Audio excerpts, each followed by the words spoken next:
Եթերում տեսլականն է, բարև ձեզ։ Նոր պայթյուն է հասունանում, որն է Ալիևի ամենավտանգավոր հաջորդ քայլը։ Հայաստանը կարող է կանգնել ճակատագրական ընտրության առջև։ Հայաստանը մտնում է իր պատմության ամենավտանգավոր շրջանը։ Խաղաղության պայմանագիրը կարող է նոր պատերազմի պատճառ դառնալ։ Ինչ սպասել առաջիկա շաբաթներին, ինչ գաղտնի գործընթաց է պատրաստվում Հայաստանի դեմ։ Հյուրս աստղաբան հոգեբան Գայանե Սարգսյանն է, նա կարևոր տեղեկատվությամբ է եկել, մնացեք մեզ հետ։ Կոնֆլիկտային իրավիճակ մինչև օգոստոսի 8-ից 10-ը։ Ալիևին ճնշում է։ Այո, զսպաշապիկ է։ Վտանգավոր քայլեր Ալիևը դեռևս չի պլանավորում։ Պլանավորում է, բայց նրանք ի կատարածելու համար Սյունիքը դեռ գլխավոր թիրախն է։ Հա, մոտակա տեսեք հունիսի 29-ից 29-30-ից Ալիևը խաղաղության պայմանագրին զուգահեռ ինչպիսի դավադրապաշտական տեսություններ է առաջ տանում։ Նրանք չեն կարողանալու իրենց այդ մտադրությունները, նպատակները այդ ուղղությամբ ի կատար ածել։ Այսինքն, եթե խաղաղության պայմանագիրը չկնքվի, հստակություն չլինի կետերի մեջ, տեսնում եք, կանխատեսում եք մասշտաբային պատերազմ։ Վտանգը տեսնում եմ մոլորակային դիրքերի տեսքով եմ տեսնում եւ ով է ճնշելու։ ԱՄՆ եւ Ռուսաստանը։ Ալիևը հաջողության չի հասնելու այդ մասով եւս։ Մոտակա մի քանի տարիներին ոչ։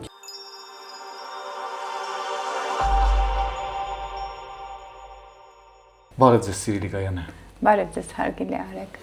Հուսով եմ լավ տրամադրվածությամբ եք եկել, աստաբանական քարտեզը ուսումնասիրած եք եկել եւ շատ կարեւոր կանխատեսումներ եք ներկայացնելու այս անգամ եւս մեր հետեւորդներին, որոնք ուշի ուշով հետեւում են ձեր կանխատեսումներին։ Սիրելի Գայանե, միանգամից ուզում եմ հարցնել շատ ուղիղ։ Ալիևը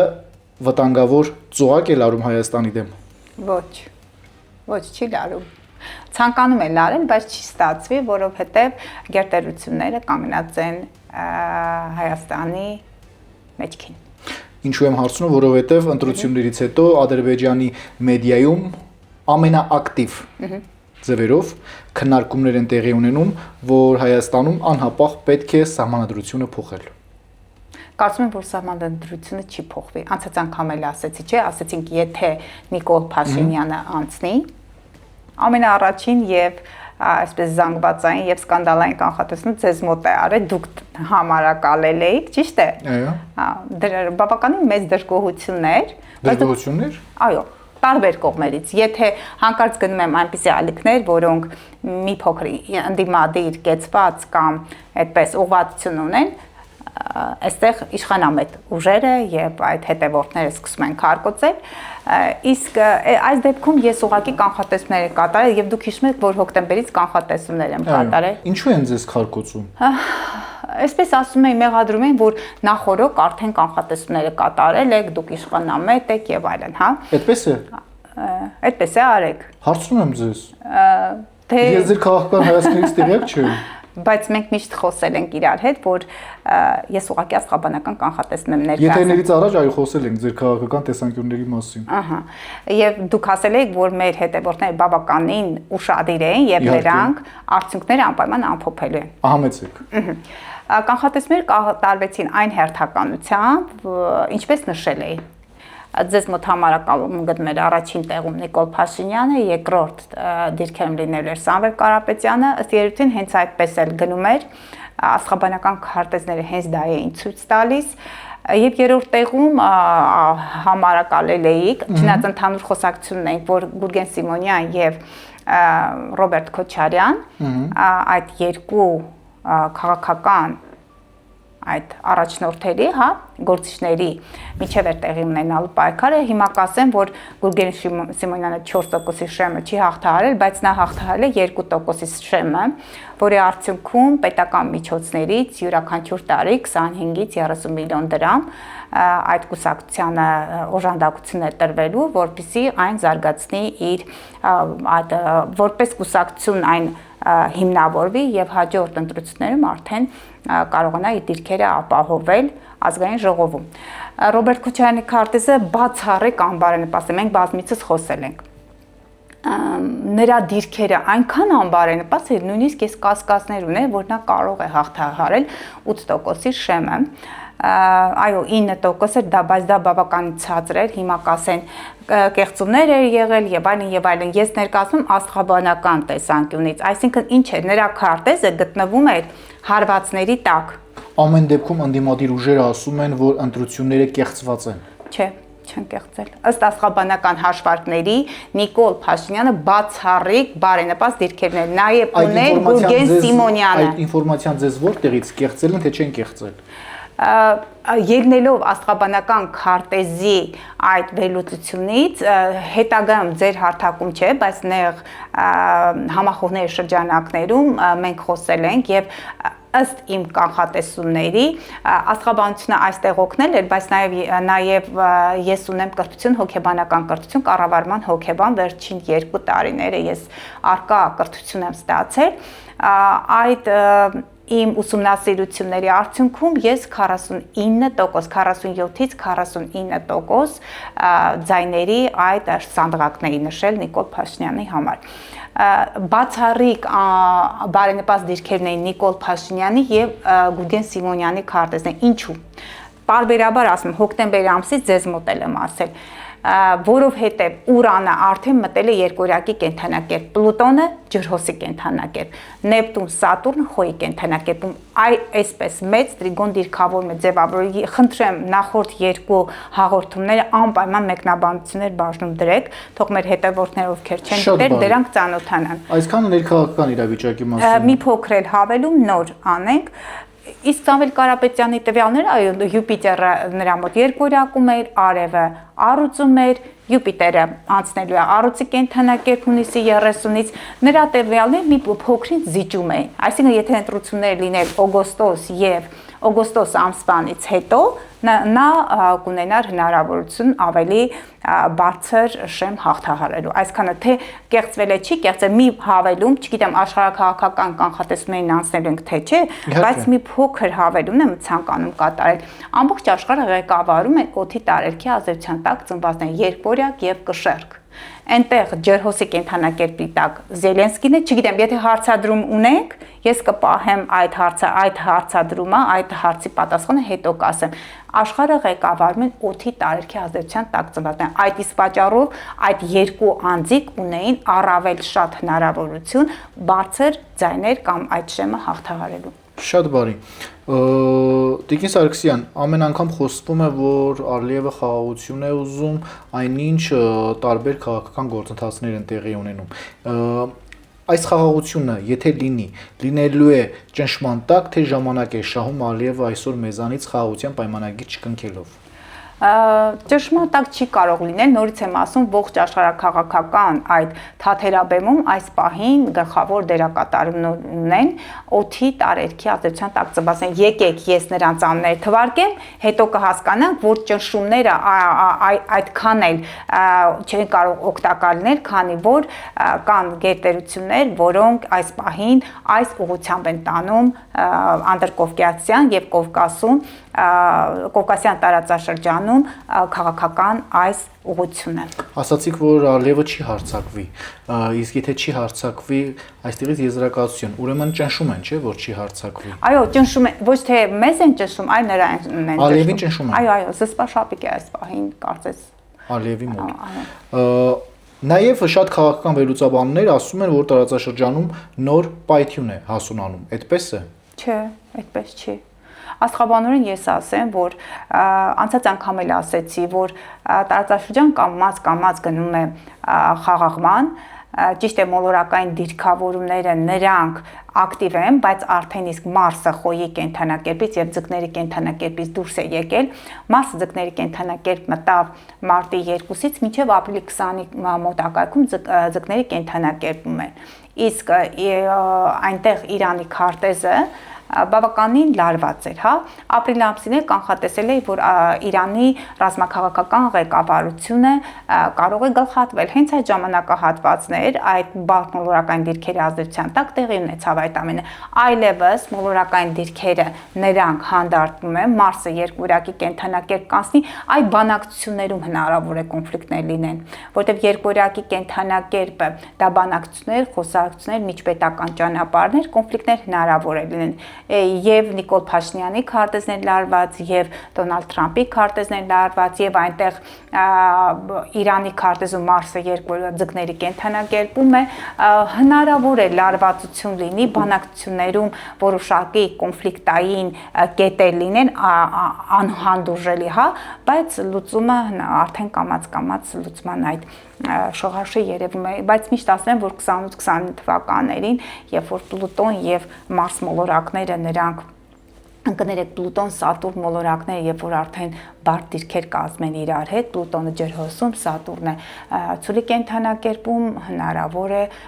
որոշակի լարված իրավիճակ լինի եւ մասշտաբային, եթե խաղաղության պայմանագիրը հստակ, այսինքն կետերը հստակ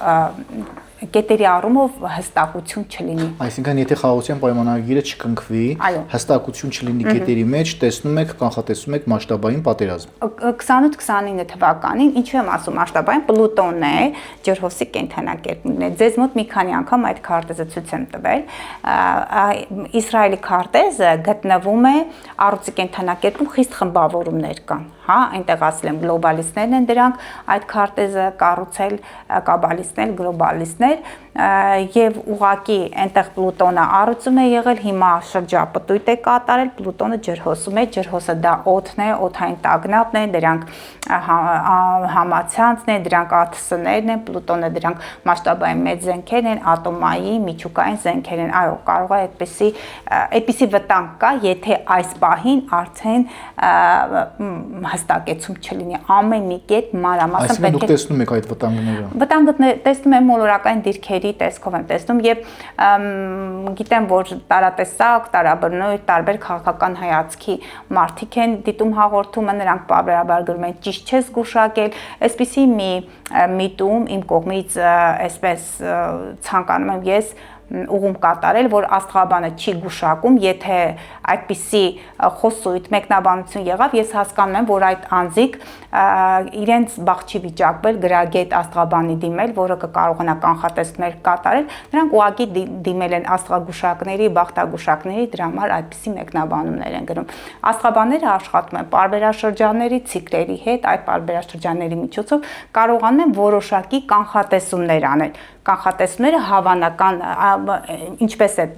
աստղաբանության մեջ այդ ամենը ձևավորում, հավանական սցենարներ ես ասում, կենթանակերպեն մոլորակի դիրքերը համադրում ես նրանց այդ ընդհանուր ցուցումների, ընդհանուր ոլորտների հետ։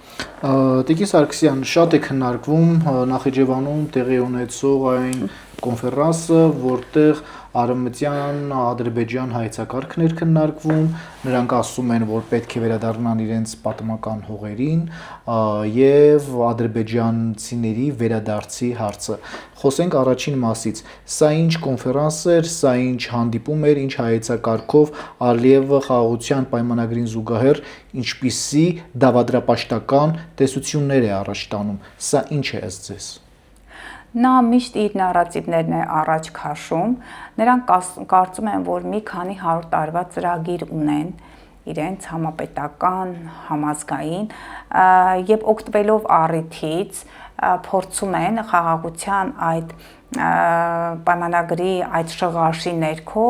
իրենց տարածապաշտական այդ նկարտումները առաջ տալ, բայց մոտակա տարիներին դեռևս նրանք չեն կարողանալու իրենց այդ մտադրությունները, նպատակները այդ ուղղությամբ ի կատար ածել։ Ով է ճնշելու։ ԱՄՆ եւ Ռուսաստանը։ Ռուսաստանն էլ է ճնշելու։ Ռուսաստանը իր ճշմարտ այդպես ուղղությունը փոխել է դեպի Հայաստանի կողմը, բայց ընդհանուր շահեր գոյություն ունեն գեոպոլիտիկ մեր տարածաշրջանի հետ կապած այս պահին այդ բոլոր ուժերի շահերը համընկնում են։ Ես կցանկանամ ղեկավարների եւ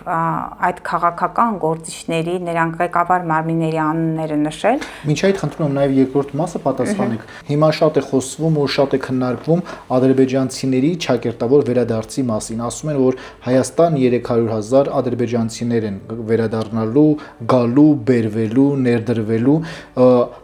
դա կարող է այդ վերադարձի հարցը խաղաղության հարց է, թե անվտանգության նոր մարտահրավեր եք տեսնում դրա մեջ։ Ինչ է սա։ ադրբեջանցիներով Հայաստանը լցնելը, սա ինչ է, սա իրական է, միֆ է։ Նրանք այդ մտադրություններ ունեն եւ ամեն վարքյան կարող են կատարածել, բայց ըստ աստղաբանական հաշվարկների մոտակա տարիներին հնարավոր չէ։ Ալիևը հաջողության չի հասնելու այդ մասով եւս։ Մոտակա մի քանի տարիներին ոչ։ Իսկ Ալիևի մեջքին ով է կանգնած, որ նման դավադրապաշտական քաղաքականություն է իրականացնում։ Միշտ էլ խոսում ենք այդ մասին, Իսրայելն է կանգնած, իդեմս այդ Դեռևս կանգնած է։ միշտ էլ կանգնած է Իսրայելը եւ Մեծ Բրիտանիան։ Քանի որ Թուրքիա-Իսրայել հարաբերությունները փոքրինչ, այսպես ասած, լարվել են, առավել եւս լարվել են Իրան-Ադրբեջան հարաբերությունները, քանի որ ամերիկյան CNN հեռուստաընկերությունը մի հոդված էր թողարկել, որտեղ ապացուցում էր, թե պատերազմի օրերին ինչպես են իսրայելական ԱԹՍ-ները եւ հրթիռները խոցել Իրանի տարածքը։ Իրանն էլ բացեիբաց հայտարարեց, որ եթե Ադրբեջանը շարունակի նույն քաղաքականությունը, մենք կարող ենք 3-4 ժամվա ընթացքում Բաքուն հավասարեցնել հողին։ Ինչ եք կարծում, տարածաշրջանում քաղաքագետները ասում են, որ նոր պայթյուն է հասունանում։ Աստղաբանական քարտեզով դուք ասում եք, որ այդքան էլ չեք տեսնում։ Միթե ինչ որ մի բան կարող է ուշ զարգանալ կամ այլ եղանակներով զարգանալ։ Տեսեք, Իրան եւ Իսրայել հարաբերությունները այդ հակամարտությունը կարող է սրվել 28 թվականի վերջ 29 թվականին։ Այդ ժամանակահատվածում արդեն կանխատեսներ կկատարենք, որտեղ հիմա ժամանակը շատ արագ է անցնում։ Չէ, տեսեք, ԱՄՆ-ի հետ պայմանագիր չկնքվեց դեռևս։ Արդեն ամեն ինչ հասել է, որ պետք է կնքվեր, այնինչ ինչի որ հարցեր եկան առաջ ու կրկին Իրանը բացում է, փակում է Հորմուզի նեղուցը եւ փորձում է ինչ որ կոմպրոմատներ հավաքել կողմերի իրար դեմ։ Սա ինչի է վերածվելու։ Փոքր հակամարտություն կլինի, Մարսը, որ մտավ երկորակի կենդանակերպ, եւ դա այդքան էլ ուշ չի, ամսի 28-29-ի մոտակայքում արդեն հունիսի կմտնի երկորակի կենդանակերպ, այնտեղ կլինի այսպիսի խրոխտ խոսակցություններ երկկողմանի, երկորակը դա ճանապարհն է, ի վերջո հնարավոր է թեթև կոնֆլիկտային իրավիճակ մինչև օգոստոսի 8-ից 10-ը, հա, վերջնական արդեն կանցնի Մարսը Խեցգետնի կենդանակերպ, այդ ժամանակահատվածում հուլիսի վերջ որոշ չափով լարումներ են նկատվում Իրան եւ Իսրայել հարաբերություններում։ Քաղաքական նոր ճնշում պատերազմի տեսքով Ադրբեջանից տեսնում եք։ Ոչ, չեք տեսնում։ Այն ժամանակ, երբ որ ես ձեզ բարբերաբար ասում եմ, մոլորակային դիրքերը դրան էին տանում, խոյ եւ կշեռ կենդանակերպերում բացառիկ բար դիրքավորումներ են, այդտեղ խավարումներ, որոնք տանում էին եւ միջպետական եւ միջանձնային այդ հարթակներում լարվածության։ Այս ժամանակահատվածում դեռևս ոչ, կամաց իրավիճակը կարծես թե հունի մեջ է ընկնում, հուսանք, որ մոտակա ժամանակներս մենք կարողանանք մոտակա մի քանի տարին գոնե խաղաղության այդ հենց խաղաղության այդ մթնոլորտում մի քիչ դժվար է այդ ամենը ասելը պատկերացնել, որտեղ մեր թշնամիները միշտ էլ իրենք պատրաստ են հակահարձակման եւ միշտ էլ պատրաստ են դավադիր այդ գործողությունների դրա համար, բայց մոտակա 2 տարին Նախահարձակման իրի ուզում եք ասել։ Նախահարձակման նրանք միշտ էլ կարող են հարձակվել, նրանք միշտ էլ կարող են դավադիր քայլերի գնալ, բայց մոլորակային դիրքավորումը դեռ վտանգավոր քայլեր Ալիևը դեռևս չի պլանավորում։ Պլանավորում է, բայց նրանք ի կատարածելու համար դեռևս հարմար առիթ չկա։ Սյունիքը դեռ գլխավոր թիրախն է։ Հա, մոտակա տեսեք հունիսի 29-ից, 29-30-ից մոտավորապես մինչև օգոստոսի 10-ի մոտակայքում, հա, հնարավոր է ճնշումներ լինել նրանց կողմից, որոշակի կրկին ճանապարհներ, այսպես պոկելու հատվածներ, միջանցքի հետ կապված այդ խոսույթը կարող է որոշակի բարդություններով ընթանալ այդ պայմանագրերի եւ կնքման եւ բանակցությունները դրանք կարող է մի քիչ դժվար ընթացակարգ ունենալ։ Այսինքն կարելի է եզրակացնել, որ Ալիևը պատրաստվում է անակնկալ հարձակման։ Չէ, անակնկալ նրանք միշտ էլ անակնկալ հարձակման միտումներ ունեն, բայց այս ժամանակահատվածում նրանց կարծես ձեռնտու ժամանակահատված է, բայց ճնշումներն էլ կան։ արտաքին այդ պետական մարմիններից աշխարհը ղեկավարող ուժերի կողմից ճնշումները նրան թույլ չեն տալիս բացի բաց հարձակման կամ կոնֆրոնտացիայի գնալ։ Ասում են, որ Ալիևը իրեն խելոք չի պահում եւ կարող է շարքից հանել։ Նման ենթադրությունն է։ Սա թե իրականություն կդառնա։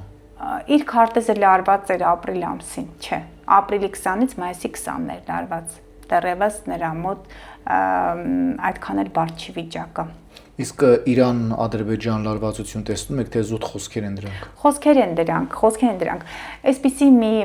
տեղեկատվություն կա տարբեր հարթակներում եւ գաղտնագիտական շրջանակներում միշտ ասում են, որ մեր Արցախը ուղղակի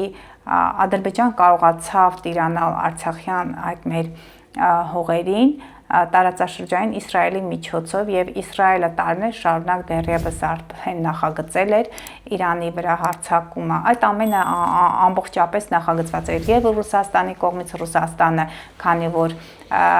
ներգրաված էր Ուկրաինայի հետ այդ հակամարտության մեջ, այդտեղ առիթից օգտվեցին ուղղակի Ադրբեջան եւ Իսրայել այդ տանդեմը եւ նրանք միասին ուղղակի կարողացան եւ սողոսկել մեր հին պատմական հայկական այդ տարածաշրջանը այնտեղից Իրանի վրա հարձակվելու միտումով։ Հենց դա է։ Ինչն էլ կատարվեց։ Այո, այդպես էլ արել են, այդպես էլ կատարվել է։ Հայաստանում ներքաղաքական լարվածությունը կարող է թույլատրել Հայաստանի դիրքերը։ Ներքաղաքական լարվածությունը մոտակա մի քանի ժամ, ամիս է, մի քիչ լարվածություն կա Նիկոլ Փաշինյանի քարտեզում, բայց կարծում եմ, որ կամաց այդ ամենը կթուլանա։ Ալիևի պահանջները ավարտվելու են, թե ոչ։ Չէ, չեն ավարտվելու, նա բարբերաբար պահանջներ է։ Զարգանալու է։ Ասում է ուտելիս ախորժակը բացվում է, հա։ Չէ, բարբերաբար հետո այնտեղ միայն Ալիևը չի, Թուրքիան է, նաև այնտեղ Իսրայելն է, դե Թուրանի այդ գաղափարախոսությունն է նրանք առաջ տանում։ Հայաստանը կարող է կանգնել ճակատագրական ընտրության առջև։ Ընտրությունը արդեն կատարել է Հայաստանը, ճակատագրական ընտրությունը նա կատարել է եւ 20 թվականի նոյեմբերին եւ արդեն իսկ 23 թվականի սեպտեմբերից հետո։ Ասում են, որ կարող է Թրամփը ձեռքերը լվանալ եւ Թրիփի հարցը թողնել մի կողմ։ Հնարավոր է։ Հնարավոր չէ։ Իսկ հնարավոր է, որ Ռուսաստանի ճնշմամբ Թրիփի հարցը դուրս գա։ Հնարավոր չէ։ Ուժեղ է լինելու դա։ Այս պահին ես միշտ ուզում եմ բարբերաբար ցանկանում եմ նրանց անունները լսել, հետաձգնենք, երբ որ ես կտամ ղեկավար մարմինների կենթանակերպերը, դուք կտեսնեք, որ իրենք փոխկապակցված են իրար հետ եւ մոտակա 2 տարիներ իրենք այսպես ձեռքները բռնած այդ համատեղ ուժերով փորձելու են աշխարհը ղեկավարել եւ թվացial խաղաղությունը, թվացial չէ, բայց նրանք կփորձեն որոշ չափով գոնե տարածաշրջանը հանգստացնել։ Մենք ընդհանրապես մի քանի րոպեից կիմանանք, թե ովքեր են ղեկավարում աշխարհը եւ ովքեր են իրար ձեռք բռնած փորձում այդ կրկեսը իրականացնել եւ կազմակերպել։ Հյուրս Աստաբան Գայանե Սարգսյանն է, համեցեք։ Խնդրեմ։ Ուրեմն իմ տարբեր հարթակներում խոսել եմ, նրանց ծննդյան տվյալները տվել եմ մանրամասն, այստեղ ուղղակի ըստ կենթանակերպերի ասեմ։ Ուրեմն երկորյակի կենթանակերպի ազդեցության տակ ծնվել են Դոնալդ Թրամփը, Մարկո Ռուբիոն, Սի Ցզինպին, Նիկոլ Փաշինյանը։ Կշարքի ազդեցության տակ են ծնվել Ուրսուլա ֆոն դեր Լայենը, Վլադիմիր Պուտինը, Բենյամին Նեթանյահու, Մասուդ Փեզեշքյան։ Պատկերացնում եք։ Ջրհոսի ազդեցության տակ ծնվել է Վլադիմիր Զելենսկին։ Այդ ամենի կապող օղակը երկորյակ եւ կշեռք, պատկերացնում եք, երկորյակ կշեռքում ամբողջ հանգուցալուծումը Զելենսկիի մոտ է։ Ամբողջ տարածաշրջանը լարված է եւ ջրհոսի կենթանակերպի ազդեցության տակ ծնված տվյալ անձը կասեցես համակարգն է կամ այնտեղից է գալիս խնդիրը։ Հիմա միակ գործող ղեկավար անձը դա Ֆրանսիայի վարչապետ Էմանուել Մակրոնն էր։ Նա կշեռք չէ, նա աղեղնավոր։ Այո, նախագահը, պրեզիդենտ, հա։ Էմանուել Մակրոնը աղեղնավոր է։ Աղեղնավորը ինչ է։ ողջ աշխարհը իրար կապող միջազգային այդ հարաբերությունները համակարգող նշան է եւ նրա քարտեզում Պլուտոնը եւ բարձրացող հանգույցը գտնում են կշարքի կենթանակերպում այսինքն Պլուտոնը դրանք գերտերություններ են այն ինչ որ ասում են Դուք անունները տվեցիք գերտերությունների եւ ոչ միայն գերտերությունների առաջնորդների անունները տվեցիք նրանց տարերքները ասեցիք բայց խուսափում եք ասել թե ով է այդ ամենի ռեժիսորը Իրենք են ռեժիսորը, իրենց ռեժիսորը մոլորակային դիրքերն են, Պլուտոնը ջերհոսում այդ մարդկանց ովքեր են փորձում կոորդինացնել Դե համաշխարհային գլոբալիստներն են դրանք, ուժերն են, որոնց ձեռքում է գտնվում։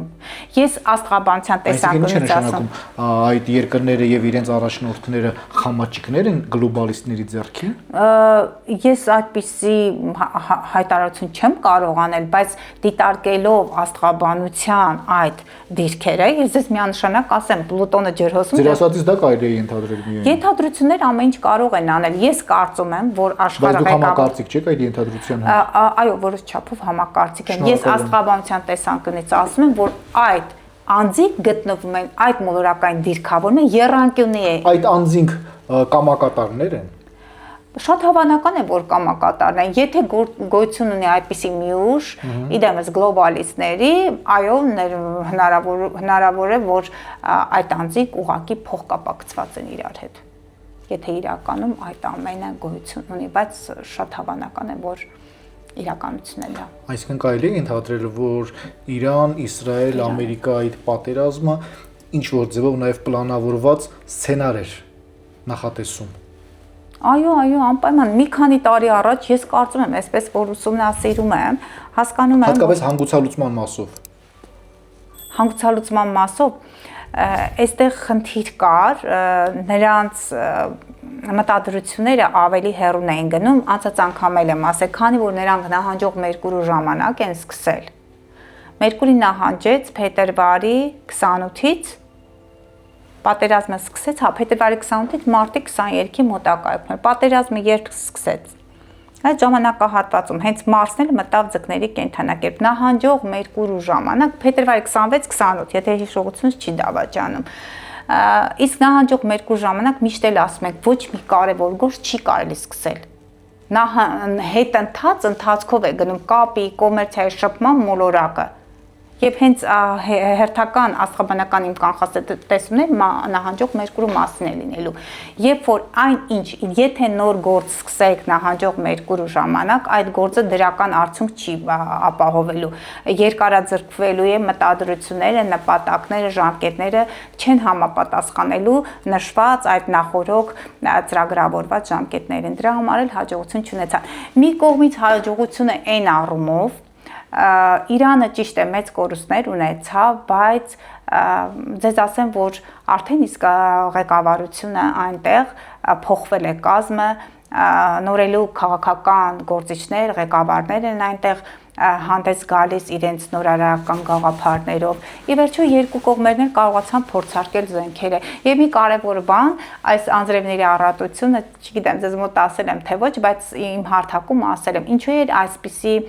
հորդարատ անձրև, այսքան շատ հորդարատ անձրևներ տեղում եւ ջերմաստիճանի անկում էր նկատվում։ Ես բարբերաբար համացանցավոր թերթում էի, լսում էի, որ Իրանի այս նախարարությունը, բնապահպանության եւ այլն, այդ գերատեսչությունները բարբերաբար հայտարարություններ էին անում, որ Իրանի ամպերը Թուրքիան գողանում է։ Հենց այդպես պարզել գրած էր։ Եվ այս մի քանի տարիների երաշտը պայմանավորված էր այդ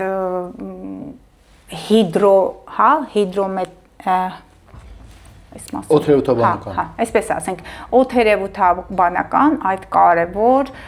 գործառույթներով այսինքն, որ լաբորատորիաներ կար եւ Թուրքիայում եւ ԱՄԷ-ում այդ պատերազմի ընթացքում իրանական կողմը ուղղակի կարողացել է ոչնչացնել լաբորատորիաները, որոնք պարբերաբար ամպեր են գողանում եւ վերջին 4-5 տարիների այդ երաշտը արդեն իսկ վերում էր Իրանի դիրքերի թուլացման աշխարհակաղակական այդ ասպարեզում, նույնիսկ ասին, որ Պակիստանն էլ արդեն կանգնած էր գլոբալ այդ երաշտի ճանապարհին եւ բարբերաբար իր դիրքերը զիջում էր Թուրքիայի հետ հարաբերություններում բանակցություններում։ Ի վերջո այդ հարցը լուծվել է, նաև ջրի հարցը լուծվեց։ Տիկին Սարգսյան, Հայաստանի հետևում գաղտնի գործընթացներ իրականացվում են։ Ի վնաս Հայաստանի։ Միշտ էլ գաղտնի գործընթացներ իրականացվում են։ Միշտ էլ իրականացվում են։ Պետք է բավական ճկուն լինել։ Ճկուն լինելու առումով Չէ, հիմա կոնկրետ գործողություններ իրականացվում են։ Միշտ էլ ադրբեջանական կողմը դա անելու է, բայց դրանք պետք է ուղղակի կանոնակարգվեն։ Եթե հնարավորություն ունեցան, նրանք մի քայլ առաջ են գնալու։ Այս պահին ո՞րն է այն կանխատեսումը, որ նույնիսկ ձեզ է անհանգստացնում։ Ես անհանգստացում կանխատեսում չունեմ այս պահին։ Հանգիստ եք եկել։ Այո, այս պահին Անհանգիստ չեք։ լարվածություն կա միջանցքի հետ կապված։ Փոքր լարվածություն կա։ Հուսանք, որ կոնֆլիկտներ չեն լինի Նիկոլ Փաշինյանի եւ Դոնալդ Թրամփի միջեւ, որտեղ Ինչու եք ասում հուսանք։ Մարսը մտնում է երկվորյակ, իրենք երկուսն էլ երկվորյակի կենթանակերպի ազդեցության տակ են։ Ժամանակն է, որպեսզի մեր հետևորդներին ներկայացնենք հորոսկոպի եւ կենթանակերպի նշանները։ Ունենք ընդամենը մի քանի րոպեներ, ներկայացնենք եւ հաղորդումը մոտեցնենք իր տրամաբանական ավարտին։ Սիրով։ Ցիլի հետևորդներ, քիչ առաջ խոսում ենք նահանջող Մերկուրու մասին։ Մերկուրին կապի, շփման, կոմերցիայի մոլորակն է, այն նահանջելու է։ Հունիսի 29-ից մինչև հուլիսի 23-ը Մերկուրի նահանջելու խեցգետնի կենթանակերպում վերջին աշճանների վրա, բայց միևնույն է կենթանակերպը չի փոխելու, այն խեցգետնի կենթանակերպում է մնալու, ակտուալ են լինելու ներքաղաքական, ներընտանեկան հարցերը։ Նրանք ովքեր տան արքուվաճառքի հետ կապված հարցեր ունեն, տան գրավադրմամբ, ավանդներ դնելու, տուն գնելու հետ կապված մոտակա ժամանակահատվածը այդքան էլ բարենպաստ չի, բայց միևնույն է, եթե դուք որոշել եք այդ ամենը կատարել, մանավանդ սիրելի խեցգետիներ, սիրելի խոյեր, այծեղջուներ եւ կշերտներ, ձեզ համար շատ կարեւոր է այդ գործարքները կատարելիս անպայման գրավոր, այդպիսի գրավոր կամ էրփոստի միջոցով ստացեք այդ ամենի հավաստիացումը, ամրագրումներ է գրում դրանց հավաստիացումը, հետադարձ կապ պահեք, հեռախոսազրույցների միջոցով, պատահական խոսակցությունների միջոցով ոչինչ, ոչ մի կարևոր գործակ չանեք, սիրելի խեցգետներ ուշադիր եղեք ձեր անձի հետ կապված որոշակի խոսակցություններ, նախկին ձեր զուգընկերը, սիրելի խեցգետին եւ սիրելի այծեղջու ձեր զուգընկերը կարող է գար ձեր կյանք, ձեր գործընկերները, ձեր զուգընկերները, սիրելի այծեղջուրները, նրանք կարող են դատական պրոցեսների մեջ ներքաշել ձեզ ամուսնալուծության հարցը ցանկալի է թողնեք հուլիսի 23-ից հետո տակ գլխով որոշումներ մի կայացրեք, սիրելի հետևորդներ, սիրելի խեցգետիններ, անշարժ գույքի հետ կապված, նաև ձեր անձի հետ, պլաստիկ վիրահատություն, այդտեղ դեմքի հետ կապված, քան որ խեցգետնինը ստամոքսն է, վերարտադրողական համակարգն է, այդ օրգան համակարգերն են, մի կարևոր այդպես վիրահատությունները ուշադիր եղեք, եթե երկրորդ անգամ պետք է անեք վերա, այն ինչ որ կրկին կրկնելու, վերա գործարկելու, կարգավորելու առումով կարող եք անել, բայց նոր գործերը այդքան հեռատեսական չեն, շատ կարևոր է եւ շատ ճիշտ կլիներ այդ ամենը կազմակերպելիք հուլիսի 23-ից հետո, մինչև ամսի 28-29-ը մենք մի քանի օր ունենք բացառիկ բարենպաստ են լինելու 27-28-ը այդ բոլոր գործերը կարող եք գոնե սկսել ստորագրություն լինել, պայմանավորվածությունները սկսել, ասում եմ գրավոր հավաստիացում պետք է ստանաք 27-ին 28-ին, եթե չէ, ուրեմն արդեն մի փոքր խոչընդոտներով առաջ կգնա, սիրելի առույցներ, առույցների համար 12-րդ տուն, ջրհոսների 6-րդ տուն, 12-րդ տունը գաղտնիքների տունն է, եթե ուզում եք բնակարան գնել, եթե բնակ տարածքի հետ կապված հարցեր կա, որոշներին կարող է 12-րդ տունը դա դեպորտացիայի տունն է, խնդիրներ կարող եք ունենալ, սիրելի առույցներ, ձեր թղթաբանությունը կայուն վիճակում պահեք, որպեսզի այդ մեկուսացման վայրերի հետ առողջություն չունենաք, նաև դրանք առողջարանային այդ վայրերն են, մեկուսացման վայրերն են, կարող է ձեր առողջության հետ կապված խնդիրներ լինել, ուշադիր եղեք ստամոքսի հատվածում, անպայման փորձեք այդ մասը, մարմնի այդ մասը եւ նաեւ ձեր ընտանիքը գաղտնի պահել բոլորի աչքերից, տուն եք գնում, կարող եք հանրայնացնել այդ ամենը հուլիսի 23-ից հետո։ կարող եք գնալ հանգստանալու առանձին մի տեղ, աշխատել այդտեղ, ձեր տան անդամների հետ ուղղակի ձեր հանգիստը կազմակերպել, որոշ չափով մեկուսանալ եւ դուք կարող եք ժամանակ շահել եւ ձեր գործերը կարգի բերել։ Սիրելի ջրհոսներ, ձեր 6-րդ տանն է, Մերկուրին նահանջող հեծգետնի կենդանակերպում 6-րդ տանը։ Եթե ձեր աշխատավայրում հոգեբանական այդ մթնոլորտը ապահով չի, ապա խնդիրներ կարող են լինել, բամբասանքներ կարող են հասնել մինչև ընտանեկան մակարդակ։ Տան անդամներին կարող եք ներգրավել աշխատանքում եւ նաեւ հնարավոր է խնդիրներ լինեն այնտեղ աշխատակազմի հետ։ Նրանք, ովքեր թերի կրթություն ունեն, ովքեր կրթվելու այդպես հետ կապված, ինչ պետք է անեք, Մերկուրին խելքն է, միտքն է, նրանց պետք է հոգեբանորեն պատրաստեք նոր աշխատանքին,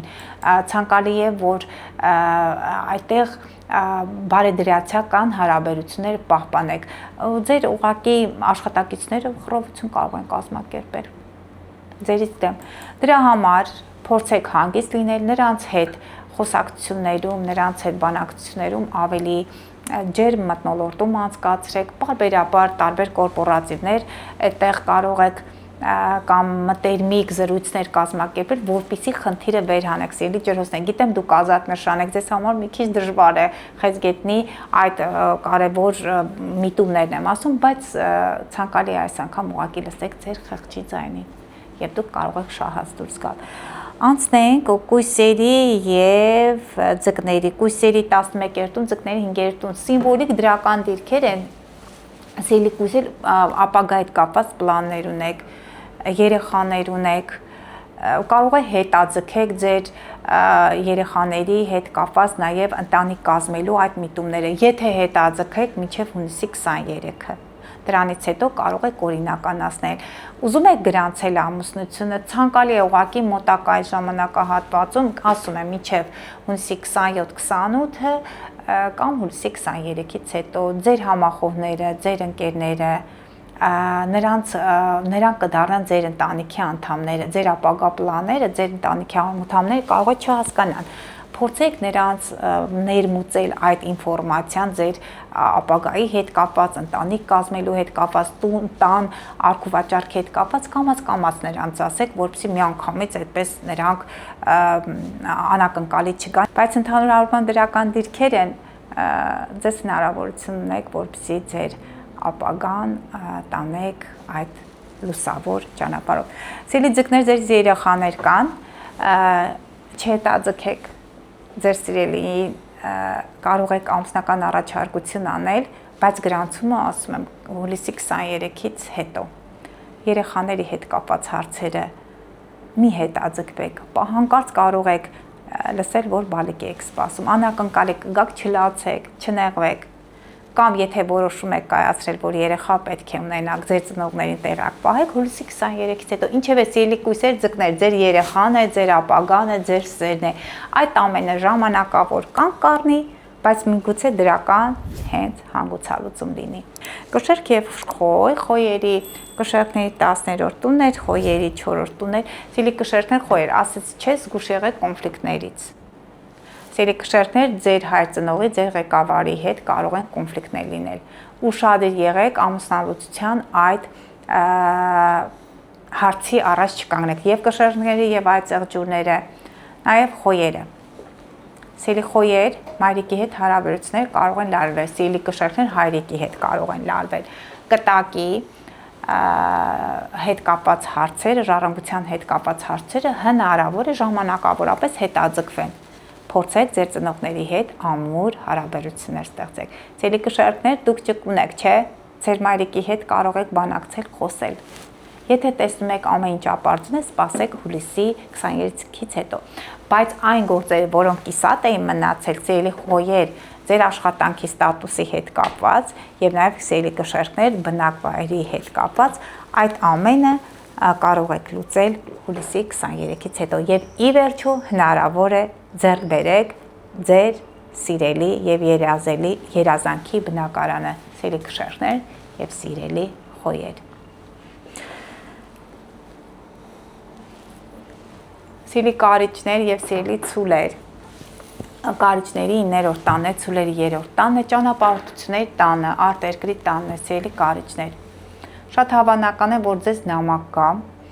ձեր կեցության վայրի հետ կապված, ձեր եթե այստեղ մենք դիտարկում ենք սիրելի կարիճներ, արտերկրին է, միջպետական հարցերն են, խեցգետին եւ նահանջող Մերկուրի։ Հայրենիքից կարող են նամակ պահանջել, այնտեղ ձեր գործերի համար հնարավոր է ասեն այս փաստաթղթերն են պակասում, որոնք պետք է բերեիք ձեր հայրենիքից։ Հայրենիքը բնականաբար Հայաստանն է, որը չափով գործերը կարող են հետաձգվել, բայց հուլիսի 23-ից հետո կամաց հնարավոր է այդ ամենը դրական ուղով գնա։ Սիրելի ցուլեր, ձեր երրորդ տունն է, ձեր երրորդ տուն հայրենիքում այդ ներքին ճանապարհորդություններն են, խոսակցություններ, քույր, եղբայր, հարևաններ, ի վերջո կհասունանա ձեր քույր, եղբայր, նրանց հետ խոսակցությունները, հա, տան հետ կապված, ժառանգության հետ կապված, ձեր քույրիկ եղբայր, նրանք կարող են ամուսնանալ,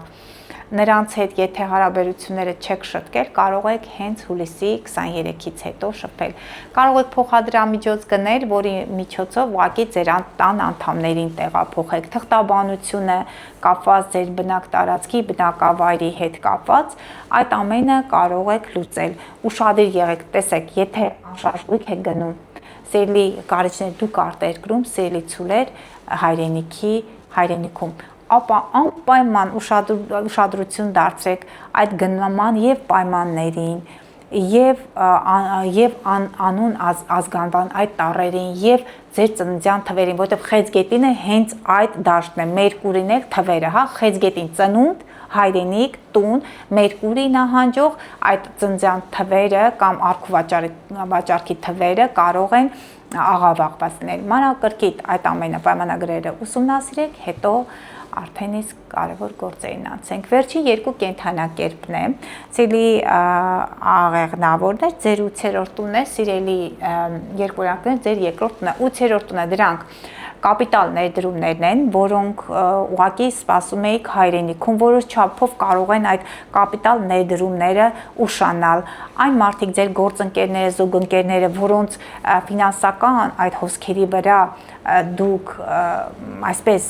մեծ հույսեր եք կապում, ժամանակավորապես կարող են հետաձգվել նաև կտակի եւ ժառանգության հետ կապված հարցեր, սիրելի աղեղնավորներ։ Միշտ ասում եմ, ակտիվ եղեք եւ արդար եղեք ձեր զուգընկերների, ձեր գործընկերների հետ, որպեսզի նրանք էլ ներդրումները կատարեն հենց այդ միտումով, հաշվի առնելով ձեր արդարամտությունը եւ ձեր անկեղծությունը։ Սիրելի երկորյակներ, ձեր երկրորդ տանն է, որոշ չափով եթե ընտանեկան բիզնեսներն է, կարող են այդ ամենը որոշ չափով դանդաղել գործերը, ֆինանսական հոսքերը կարող են դանդաղել, ձեր հարազատներին կարող եք ներգրավել այդ հարցերում, ինչպես երկորյակներ, այնպես է ջրհոսների 6-րդ տուն,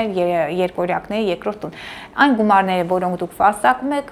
կամաց դրանց հոսքերը կքչանան, բայց դրանք մեծ թափով արդեն իսկ առաջ կարող են գնալ հուլիսի 23-ից հետո, մանավանդ եթե դուք ձեր գործունեության ոլորտը հորեկա ոլորտն է, դա հյուրատնային, հյուրանոցային բիզնեսը, ինչպես ջրհոսների մոտ, այնպես էլ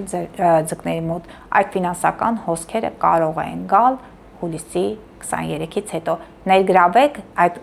գործերում, ֆինանսական ներդրումներում ձեր հայրենակիցներին, ձեր տան անդամներին, նույնը նաև ջրհոսներ ուղղակի նրանց պետք է ներգրավեն աշխատանքում եւ հուլիսի 23-ից հետո դուք կունենաք մեծամեծ հաջողություններ։ Շնորհակալություն սիրելի Գայաննե, որ մանրամասն եւ բծախնդրորեն ներկայացրեցիք հորոսկոպի եւ կենդանակերպի նշաններին սպասվող կարևոր տեղեկությունները։